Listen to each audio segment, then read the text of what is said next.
Well, here's a question I would like you to think as we start this podcast. What happens when a nonprofit finally gets their branding right? Well, we're going to talk about that today. My name is Dr. Randy Dirks, and this is Funding Your Future Now podcast. It's designed for the nonprofit world, for C suite people, fundraising, frontline individuals, but certainly anybody in a variety of walks of life can gain benefit because this is for leaders in developing their skill sets. Well, today it's my delight to have Lynn Wineman on the podcast, and here she is. Lynn is a marketing veteran with over 30 years of experience, so it's a delight to an honor to have Lynn on the podcast. She leads really a diverse team of talented professionals that want to come alongside organizations, for profit, not for profit, and really help them accelerate what they do so their marketing is effective and people can say, I understand who this company is. I understand the value they want to deliver, and that's why I'm all about it. So, Lynn, welcome. And why don't you take just a couple minute or two and tell our audience who you are, what you do, what you love to do, and just love to hear that from you. Absolutely. Randy, thank you for having me on. I love this podcast that you have put together to help nonprofit leaders. I mean, really, what I think you're doing here is you are helping the people that are doing the hard and great work in the world increase their impact, right? And that's what I want to do at Kid Glove as well. So, I am a person that loves marketing and advertising. I've spent my whole career in this field. I run an advertising agency that has chosen to do this work for nonprofits and mission-driven organizations. And, it just is great. We were talking in our morning meeting last week that we are as busy as we've been in 5 years.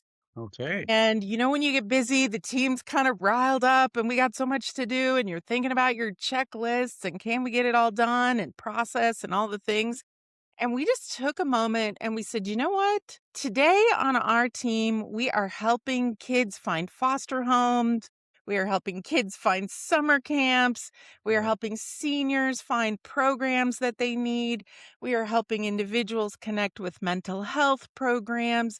I Mm. mean, all of the things that we were able to say, these are all on our list. And at this moment, we're seeing it as a wall of being busy. Take a minute and take a deep breath and realize the impact that we're making. So, to me, Randy, I know you asked me to tell you who I am and what I do, but that is at the core of what I do. It's the core of what I love. For the first 22 years of my career, I worked in a more traditional advertising agency that served B2B and B2C clients. I was in the tech space and I was in the golf course maintenance space. I can tell you all kinds of crazy things about Right. greens mowers and golf course irrigation. And when I had the chance to start my own firm, I wanted to be in a purpose driven space. And Mhm. I had this brief slice of time in between leaving the traditional agency and starting my own, where I served as the CMO for a nonprofit organization, one that had been in existence for over 100 years, a nonprofit that had an energetic new leader. They were doing innovative things. They had expanded their programs, but yet their brand was in the past. So Uh-huh. people didn't understand all of the great things they were doing. And so the tools that I use today to help many nonprofits, the tools that I put in my book that I hope we get to talk about, are the same tools that I used when I was the CMO at that nonprofit organization to help them fill their programs, raise more money, and find new hires to fill their positions. Love it. I love your enthusiasm, Lynn. And, sometimes in the nonprofit world, there may be some nonprofit leaders that think, I just need to get the words out there, get the Yes. text out there. And they're not really that necessarily concerned about how it comes across, how it appears. When you look at how TV and corporations market products, they spend millions, probably billions Yes. and billions of dollars because they know it's more than just the words. It's the context. It's milieu. It's everything that goes into it. And so I'm glad that you can be here today and that we can jump into something very important.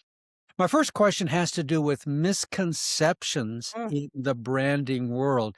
So, and based on your wealth of experience, what do you think is the biggest or some of the big misconceptions nonprofit leaders have about what branding actually does for their mission? What are you seeing out there about these misconceptions? Yeah. I think there's 3 key ones, Randy, and the first is really that if we do great work, everything else will fall into place. Anybody that watched Kevin Costner's movie, The Field of Dreams, Yeah. I think the statement from that movie that we all know has been the biggest disservice to leaders when it comes to branding and marketing, and the statement is, "If you build it, they will come," right? Yeah, there you go. No, that is not it may have been true in the movie, Yeah. but it is not true in marketing in particular. It is not true for nonprofits because if you build it, that's great. And if you do great work, that's great. But if nobody knows about you, then that's not so great, right? So doing good work is not enough. I think the second misconception is that, well, I already have a logo, right? I already have a logo. I don't need to talk about branding, but your branding is so much more than the logo, right? It's your name and your logo and your tagline and your messaging and your visual identity and the way you put all of those things into marketing and branding and the way that you treat people and the way that you train your Mhm. staff.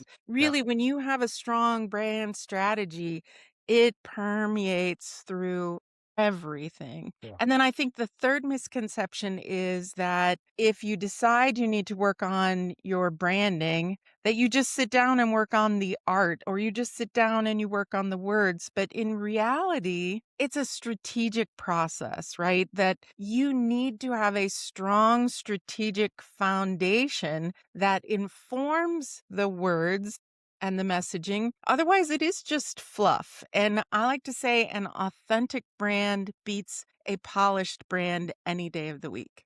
Mm. Now, if you can be authentic and polished, Yes. that's really a great combination. Yeah, how true. You know, the word that came to me when you were sharing it, this is hard work. It is hard work. Yeah.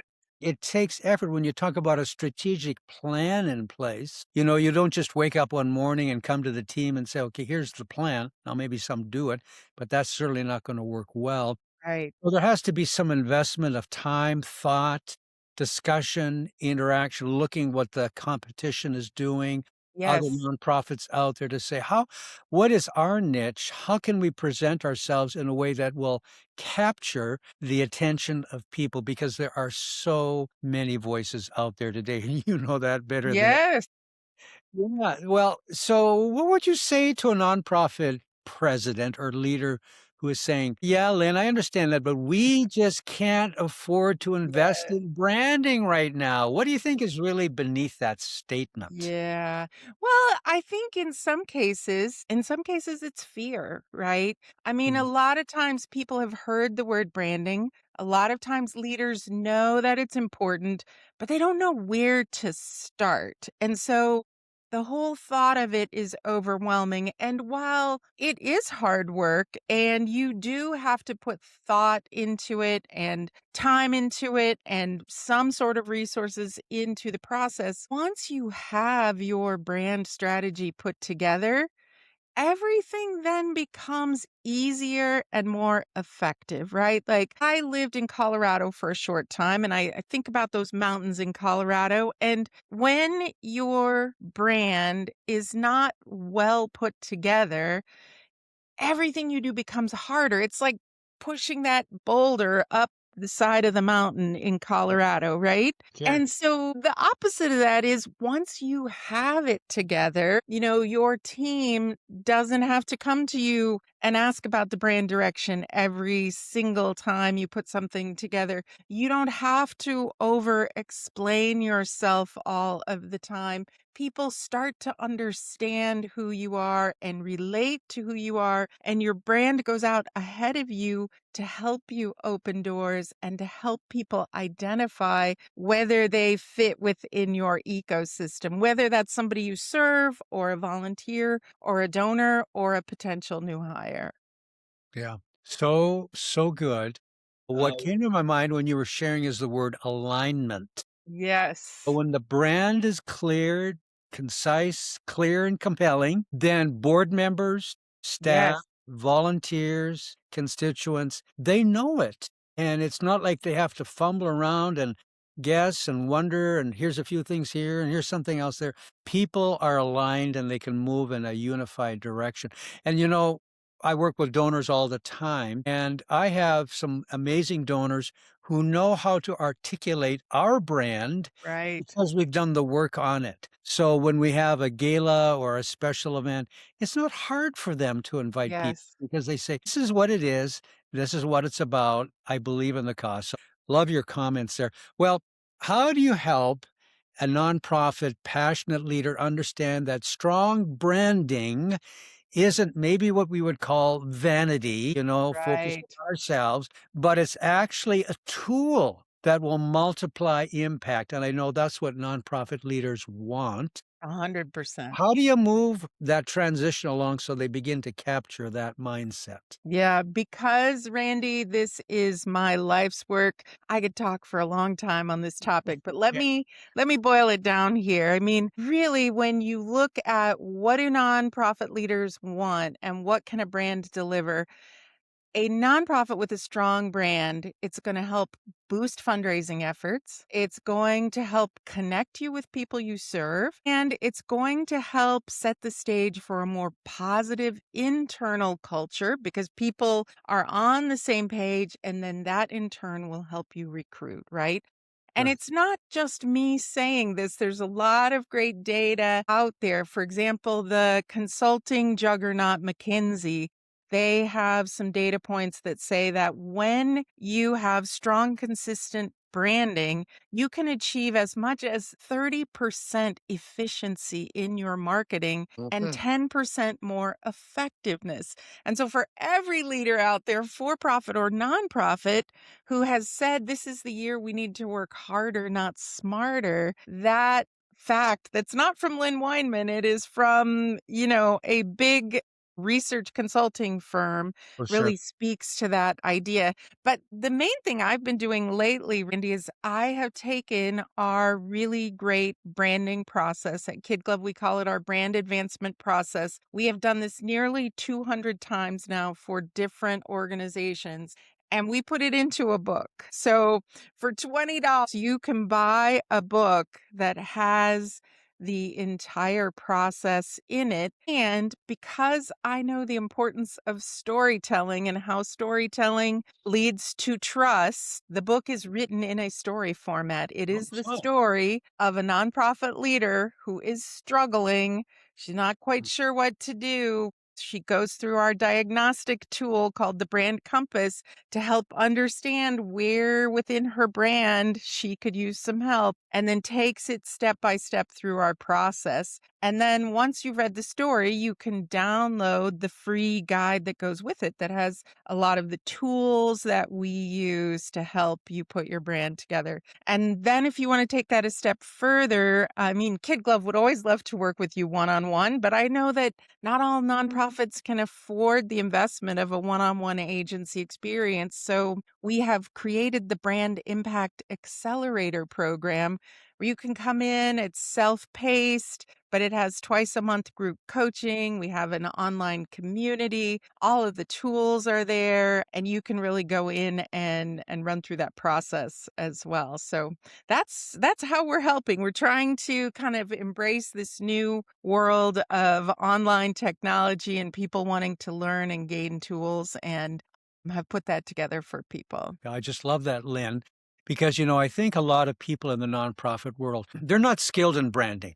Right.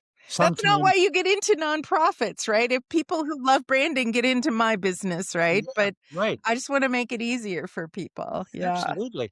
And we'll hear more about that at the end. I'd love for you to share a little bit about how people could connect with you. Sure. So the challenge is that the nonprofit leader doesn't understand the branding world, at least maybe not effectively, maybe around the outside edges.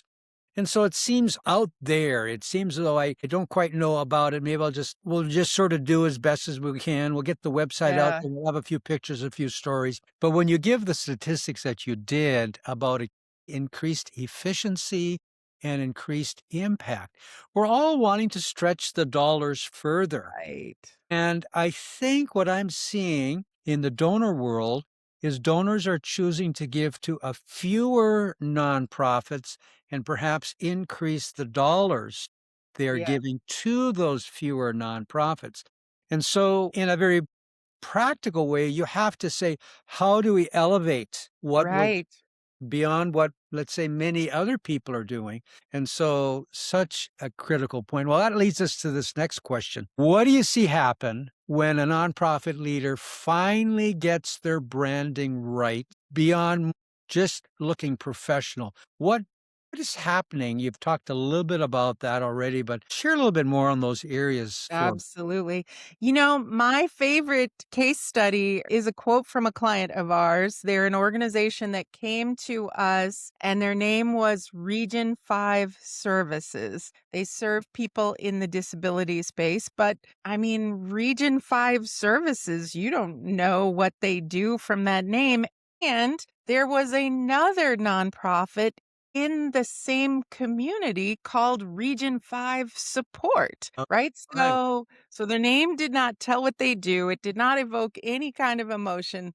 They were getting confused with others. We went through our branding process with them. And so they really, as part of this process, you have to clarify your vision. As a leader, you need to be able to articulate what it is that you do that makes you special, and not you personally, but your organization. Right. And then you need to understand how the people who know you best, your donors, the people you serve, your employees, how do they describe you and what do they love about you, right? For sure. And then you need to know how you fit within your competitive set. And then you need to build a personality. And we use a framework called brand archetypes for that. And from that, you build your brand strategy. So when they did that, their new name, they went from being Region 5 Services. Their new name is now APACE. And APACE is an abstract word, but it stands for the fact that they walk side by side every day with individuals who have disabilities Yeah. to help them live their best lives, right? And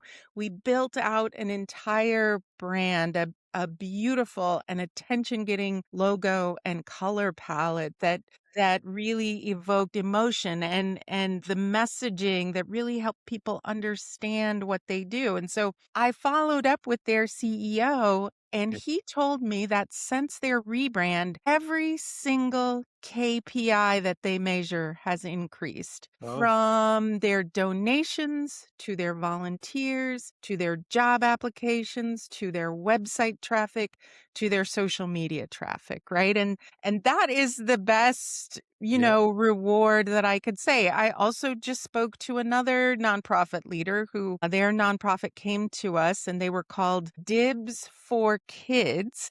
And so everybody can just imagine what you think Dibs for Kids does, right? DIBS was an acronym that stands for Delivering Infinite Book Systems. So, what they did or what they do is they put little libraries in classrooms. They supply the books.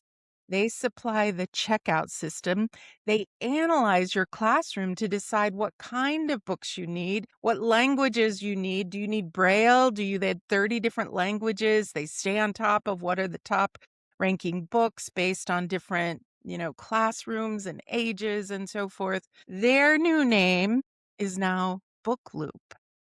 Oh, And Book Loop, and it really speaks to, kids being able to take new books home every night and yeah. how that really opens their world when they can do that. Their leader told me that when we revealed their new brand to them, she cried a little bit. She said, I tried to hide it from you in the meeting, but she said, I've never felt so seen as a leader of the organization than Sure. going through this process and really, working to extract our vision and who we are and who we want it to be. Wow. So, those are two just examples of what it feels like. But just in general, what I want to say, what I've experienced after doing this so many times is it's just an uplifting feeling. It's an uplifting Yeah.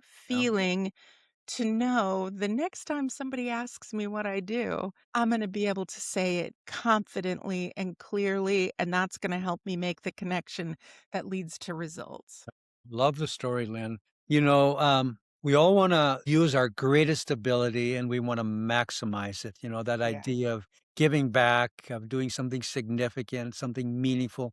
Obviously, you're doing it on your side as you come along these nonprofits. But when you stop and think of a nonprofit organization that is really struggling, really challenged, they're working hard, they're grinding it out, they do the 10, 12 hours a day or whatever it is, but when they can come on the other side, just like you've described for Book Loop, Yeah. and to see the what happens, these children bring these books home, the new doors are open to them. You can imagine the great joy that is in the lives of, those leaders. Well, love that story. Well, I have a few quick questions at the end. It Oh, has nothing goodness. to do with I feel like I'm on the hot seat. it's not gonna be too hot for you. Okay. All You're gonna right. be able to stay on the seat. You won't have to Okay. jump off. All right. I'd like you to share with our audience, what do you think was a best or maybe the best piece of professional advice you've ever received? I have been the recipient of a lot of generous advice, but I'm thinking of something recently, Randy. Someone told me fall in love with your audience. And I'm like, yes, that is such like simple advice, but such good advice. And I think it ties back to the story I told earlier. It's so easy to get bogged down in the busyness, the to-do list, the checklist. I only have so many hours a day and I have to write a fundraising email and I have to give a speech and I have to talk to my staff and I have to, make sure our programs are in compliance and I have to. But at the end of the day, each item on that to-do list has a human on the other side. And the more that whether you're doing a marketing task, a branding task, or any task, the more that you can just keep in mind that human and be in love with that human, the more fulfilling and better your work will be. So well put. Well, here's another question. What's a daily habit you cannot live Yeah. without? Randy, I just did this. I just did this in my office during the pandemic when I was working from home all the time. I picked up a daily habit of meditation. Okay. And for me, whether it's 5 minutes or 10 minutes, I just need that moment to stop the spin and clear my head. And so, yep, I like to close my door here in the office and just take a few minutes. Mm. Sometimes it's deep breathing, sometimes it's a recorded meditation, but boy, I just find that makes the second half of the day a lot better. Sometimes I do it twice a day. Well, why not? You do it at once. Okay, here's a question. What about if you could go back to that 20-year-old self? Mm. What advice would you give to that young, aspiring young lady? It's funny. I wonder if people, when this comes out, remember the Winter Olympics and Alyssa Liu, that skater who won the gold medal in women's figure skating from the United States, and how her story was so wrapped up in joy, right? And I heard her ask this question, Randy, and she responded that she would tell her younger self, You got this. Mhm. And I thought, wow, such a young woman. I think she's 20 years old. That feels very young to me. But I think you got this is a good message, right? Like, I think about all the years I was so stressed out about making it and getting everything right and, doing all the things. And I think that you got this just sends the signal that, yeah, work hard, dream big, but don't stress out about it quite so much. Your life is not going to be perfect. And that's not even, is that just okay? That's a good thing. Yeah, well put. Well, I want you to think, this is going a little deeper now. You can still be on the hot You've got seat. the deep questions, Yeah. Randy. Okay, you're not gonna jump off the seat on this one, Okay. but I want you to think of something that maybe you perceived as a failure. Mm. However, I want you to look onto the other side. How did that situation actually set you up for future success? Oh, wow. That is a really, really good question. Gosh, Randy, I am going to say that, I think I shared the story early on how I spent 20 years at a traditional agency and then left to try something different, right? And when I left that other job, I had given so much to it, but I just was feeling so unfulfilled. And at the time, I did feel like that was a failure. It was like, why couldn't I make this work? Why couldn't I be happy with this? And what happened is that leaving opened the door for me to have this nonprofit experience Yeah. and to realize that, hey, I love this business of marketing and advertising. And what sets me on fire every day in the very best way is being able to do it for purpose driven organizations. Well, thank you. I love that. Yeah. Okay, last question. This is not gonna be as hard. See, I'm wiping my brow. Let's see if I can make it. I already see it. Get out that little cloth, wipe it. No, here's a I'm not gonna call this a softball, but it is a really positive way to end our discussion is what's your favorite place on earth to disconnect and recharge? Mm. Okay, I'm gonna have maybe the strangest answer you have had on this one, but I'm gonna tell you it's at my home. Okay. And Yeah. I have this really unique story. I live on a historic farm that was homesteaded by my great great great grandfather. I Ooh, actually oh. live in the house that he built in Mm, 1867. So we've made a few modifications since then, uh, but I have the luck of being surrounded by a peaceful wooded area, mm. surrounded by memories of my family, and my parents live next door, so I actually Oh, literally am surrounded by family. okay. But when I take the time, like on a weekend, when I take the time to stop worrying about doing the laundry and stop Mhm. worrying about running the business and just enjoy the space around me, it really is a great place to unwind. And I'm very lucky to be able to do that. And the best people to do it with, I have two grandsons, Ronan and Shiloh. They're Yeah. 1 and 3, and to Okay. see the woods and the animals through their eyes is just a renewing experience. What a privilege. That is really special. Well, Lynn, what a delight just to gain your over 30 years of experience in such a critical area for us as nonprofit leaders. You've given some very practical, tangible insights. So I just love for you to share a little bit more about how people could get that book, how Mm. they could connect with you because you are really a very special person in a unique Oh. opportunity to bless so many people. So please share with our audience. Absolutely. Randy, thank you so much. Of course, the best place to start is always our website, which is kidglove.com. And that's kidglove, KIDGLOV, without an E.com. So we had to make it a little bit unique, right? So that Mhm. is the best place. And if you go under the What's New tab, you will see a link for the book and a link for the Brand Impact Accelerator. So that is a great place. I love connecting with people on LinkedIn, and I'm always several times a week sharing information on Mhm. LinkedIn. And Okay. my LinkedIn profile is Lynn Wineman, and that's LYNWINEMAN. And then I have one more thought, Randy. I am actually, as soon as we hang up the phone, or we're not literally on the phone, as soon as we end this podcast, I am going to be going through the data from our 2025 end of year nonprofit fundraising survey.